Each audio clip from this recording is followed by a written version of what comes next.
हलक में अटकी 250 लोगों की जानें। चित्कार के बीच खुद को बचाने के साथ अपनों को खींचते रहे लोग। हावड़ा रेल रूट पर नई दिल्ली से दरभंगा जा रही क्लोन एक्सप्रेस के S1 कोच में इटावा में तेज धमाके के साथ बुधवार शाम करीब 5:30 बजे आग लग गई। इस दौरान S2, S3 और दिव्यांग कोच भी एक एक कर लपटों में घिर गए। चारों कोच में करीब 250 यात्री सफर कर रहे थे। आग की लपटों से घिरे यात्रियों में चीख पुकार मच गई। आनन फानन में लोगों ने चैन पुलिंग की। सराय भूपत स्टेशन पर ट्रेन की रुकते ही भगदड़ मच गई। कई यात्रियों ने ट्रेन की खिड़की से कूदकर जान बचाई। इसमें 8 लोग घायल हो गए। शाम करीब 5:30 बज रहा था। नई दिल्ली दरभंगा क्लोन एक्सप्रेस के S1 कोच में कुछ यात्री अपनी सीटों पर बैठे थे, कुछ दरवाजे पर खड़े होकर बातें कर रहे थे।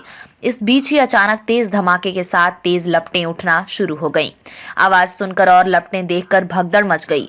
लोग अपनी सीटें छोड़कर भागने लगे। हर यात्री अपने साथ अपनों को बचाने में लग गया था। लोग हाथ से खींचकर लोगों को बचाने में जुटे थे। दिल्ली से गोरखपुर अपने भाई भीम के साथ जा रहे गोविंद कुमार भी S1 कोच में 48 नंबर सीट पर सवार थे।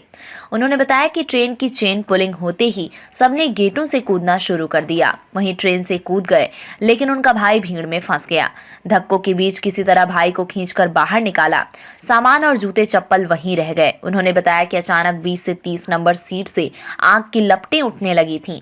हादसे के वक्त लगा जैसे किसी पटाखे की वजह से आग लगी हो। सामान से ज्यादा जरूरी है जान। नई दिल्ली से ट्रेन के S3 कोच में बैठी निशा देवी ने बताया कि उन्होंने 5 टिकट बुक करवाए थे। शयनयान में आरक्षण होने के बाद भी बैठकर यात्रा कर रहे थे। अचानक से झटके के साथ ट्रेन रुकी और लोग भागते नजर आए। वो भी अपने बच्चों के साथ ट्रेन से उतर गईं। उनका सामान उसी में रह गया। उन्होंने लड़खड़ाती जुबान से कहा कि सामान से ज्यादा जान जरूरी है। सामान छोड़कर ट्रेन से कूदी बबीता। यात्री बबीता ने बताया कि वो S4 कोच में यात्रा कर रही थी। नॉन स्टॉप ट्रेन अचानक से रुक गई।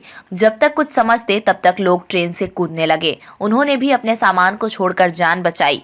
हालांकि आग उनके कोच से काफी दूर थी, लेकिन उस वक्त कुछ समझ में नहीं आया कि क्या करें।